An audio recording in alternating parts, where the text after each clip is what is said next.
السلام علیکم ورحمۃ اللہ وبرکاتہ۔ اسلام کے تیسرے خلیفہ راشد سیدنا عثمان غنی کا دل آویز تذکرہ کہ جن کے علاوہ دنیا میں کوئی ایسا شخص نہیں ہوا جس کے نکاح میں کسی نبی کی 2 بیٹیاں آئی ہوں۔ اعلان نبوت سے پہلے نبی کریم صلی اللہ علیہ وسلم نے اپنی بیٹی رقیہ کو ان کے نکاح میں دیا۔ بدر کے روز وہ فوت ہو گئیں تو اپنی دوسری بیٹی ام کلثوم کو ان کے نکاح میں دے دیا۔ آپ پہل ایمان لانے والوں یعنی السابقون الاولون میں شامل ہیں، عشرہ مبشرہ میں سے ہیں۔ ان کی مظلومانہ شہادت تاریخ اسلام کی پیشانی پر ایک داغ ہے جسے قیامت تک مٹایا نہ جا سکے گا۔ سیدنا عثمان پر ایسے الزامات لگائے گئے تھے جن کی سرے سے کوئی حقیقت ہی نہیں تھی، بعض باتوں کا بتنگڑ بنا دیا گیا تھا۔ ادھر فساد پھیلانے والے لوگ کسی بات کے جواب پر کوئی توجہ نہیں دیتے تھے۔ ان کی تو بس ایک ہی ضد تھی کہ سیدنا عثمان کو خلیفہ نہ رہنے دیا جائے۔ جب یہ لوگ دوسروں کو کھلم کھلا بغاوت پر ابھارنے لگے تو سیدنا عثمان نے صوبوں کے تمام گورنروں کو مدینے میں طلب کر کے ان سے مشورہ کیا کہ اس شورش کو کیسے رفع کیا جائے۔ بعض نے رائے دی کہ فساد پھیلانے والوں کو سخت سزائیں دی جائیں، لیکن سیدنا عثمان بہت نرم مزاج تھے، ایسا کرنا پسند نہ کیا۔ دوسری کسی رائے پر بھی اتفاق نہ ہو سکا۔ سارے گورنر اپنے اپنے علاقوں کی طرف واپس روانہ ہو گئے۔ ان کے جانے کے بعد سیدنا عثمان نے شورش دور کرنے کے لیے 3 کام کیے۔ ایک یہ کہ کوفے کا گورنر سعید بن عاص کی جگہ بزرگ صحابی ابو موسیٰ اشعری کو مقرر فرمایا، کیونکہ کوفے کے باغی سعید بن عاص کے دشمن بن چکے تھے اور انہوں نے یہ مطالبہ کیا تھا کہ ابو موسیٰ اشعری کو کوفے کا گورنر بنایا جائے۔ دوسرا یہ کہ چند صحابہ کو تمام صوبوں میں یہ تحقیق کرنے کے لیے بھیجا کہ لوگوں کی جائز شکایات کیا ہیں اور ان کو کیسے دور کیا جا سکتا ہے۔ تیسرا یہ کہ ملک بھر میں اعلان کرا دیا کہ جس کسی کو مجھ سے یا میرے کسی حاکم سے کوئی شکایت ہو وہ حج کے موقع پر پیش کرے، میں یہ شکایت دور کر دوں گا اور ظالم سے مظلوم کا حق دلاؤں گا۔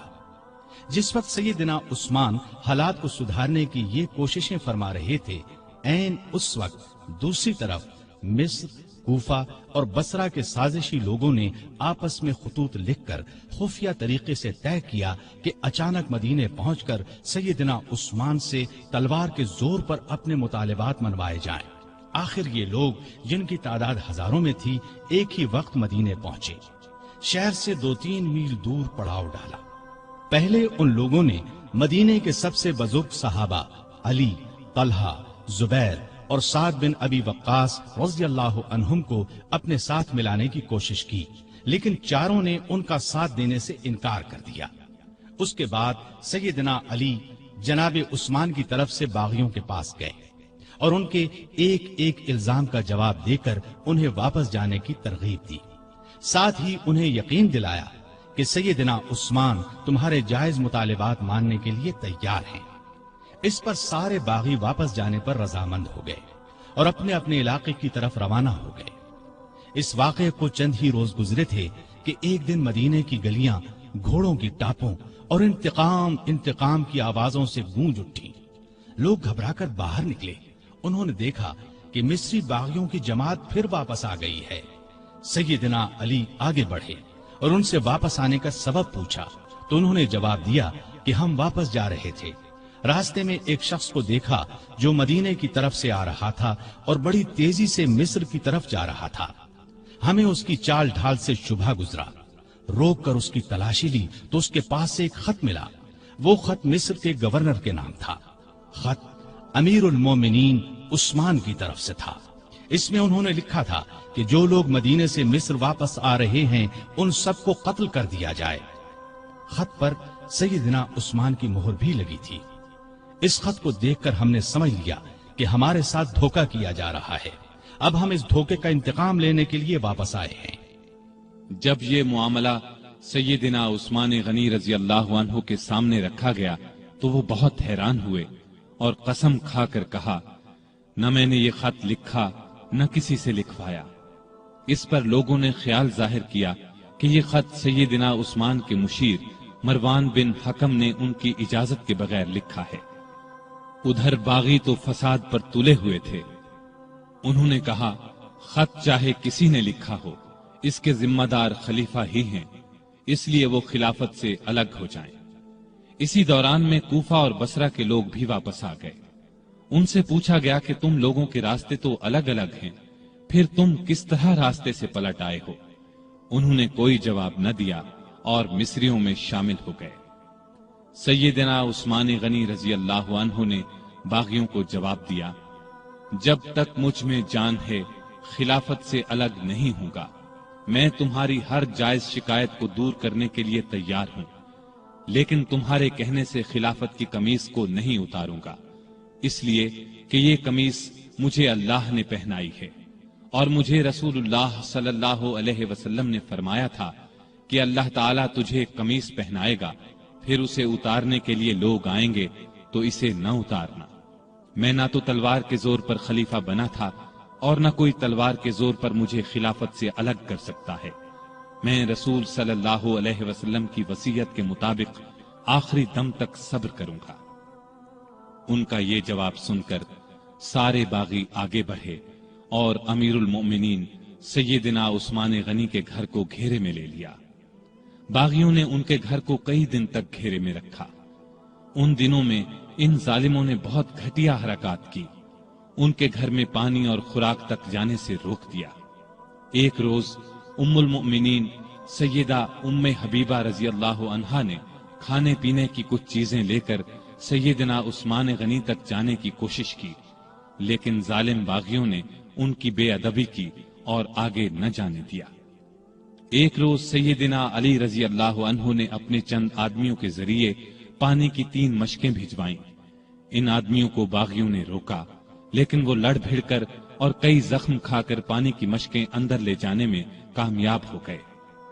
1-2 بار پڑوس کے گھروں سے بھی خوراک اور پانی کی مدد پہنچی، لیکن یہ اتنی کم ہوتی تھی کہ بڑی مشکل سے 1-2 دن گزرتے تھے۔ مدینے میں جتنے بھی بزرگ اور جلیل القدر صحابہ موجود تھے، ان سب نے باغیوں کو بہت سمجھایا، لیکن باغیوں نے ان کا بھی لحاظ نہ کیا، کوئی بات نہ مانی۔ خود امیر المؤمنین سیدنا عثمان غنی رضی اللہ عنہ نے کئی مرتبہ باغیوں کو سمجھانے کی کوشش کی، مکان کی چھت پر جا کر کئی مرتبہ ان کے سامنے بہت با اثر تقاریر کی، انہیں یاد دلایا کہ رسول اللہ صلی اللہ علیہ وسلم جب مدینے تشریف لائے تھے تو مسجد نبوی کے لیے جگہ تنگ تھی۔ آپ نے اعلان فرمایا تھا کہ جو شخص مسجد کے لیے زمین خریدے گا اسے جنت میں جگہ ملے گی۔ میں نے ہی یہ جگہ خرید کر مسجد میں شامل کی تھی، لیکن آج تم مجھے اس مسجد میں نماز پڑھنے سے روکتے ہو۔ ہجرت کے بعد سارے مدینے میں بس ایک ہی کنواں تھا۔ رسول اللہ صلی اللہ علیہ وسلم نے اعلان فرمایا تھا کہ جو شخص اس کنویں کو خرید کر مسلمانوں کے لیے پانی عام کرے گا اس کے لیے جنت ہے۔ کیا تمہیں علم نہیں ہے کہ میں نے ہی یہ کنواں خرید کر مسلمانوں کے حوالے کیا تھا، لیکن آج تم نے مجھ پر اس کا پانی بند کر دیا ہے۔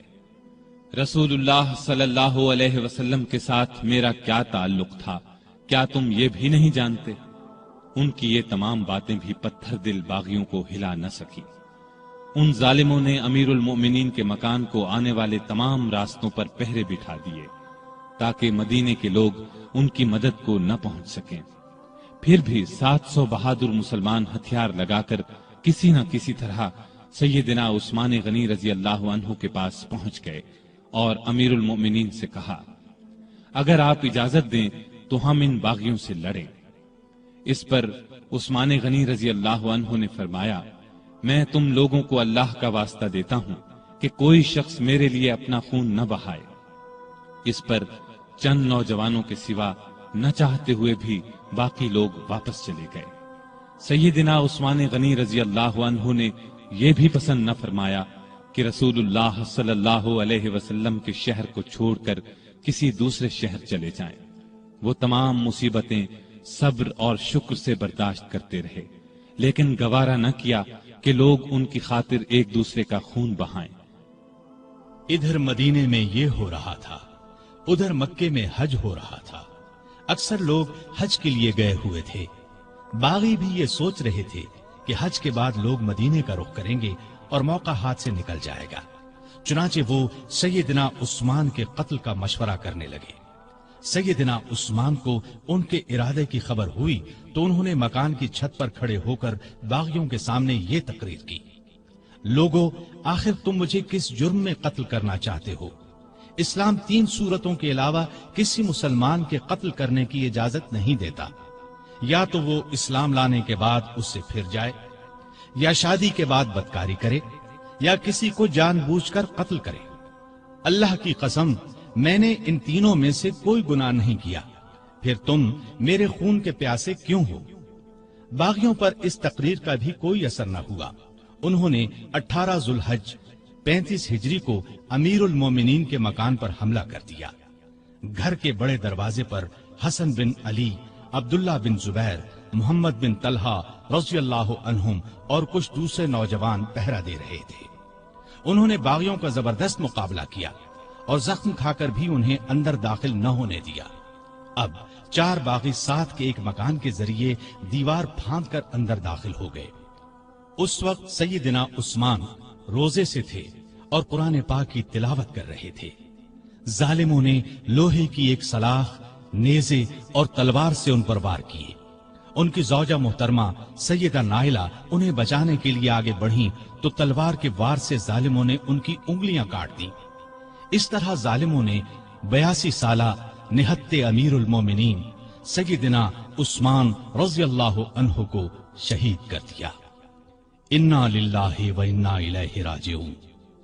انہیں شہید کر دیا جنہوں نے اپنے آپ کو بچانے کے لیے ان کا خون بہانا پسند نہیں فرمایا تھا، ورنہ وہ فوج بلا کر ان سب کو قتل کروا سکتے تھے۔ ان کا خون قرآن کے ان الفاظ پر گرا: فَسَيَكْفِيكَهُمُ اللَّهُ۔ وہ جمعے کے دن کا تیسرا پہر تھا۔ ان کی شہادت کی خبر سن کر لوگ سناٹے میں آ گئے۔ ان کے گمان میں بھی نہیں تھا کہ بات یہاں تک پہنچ جائے گی۔ جنازہ رات کے وقت لے جایا گیا، ڈر تھا کہ باغی ناش کی بے حرمتی نہ کریں۔ اس مظلوم شہید کو بقیع الغرقد المعروف جنت البقیع میں دفن کیا گیا۔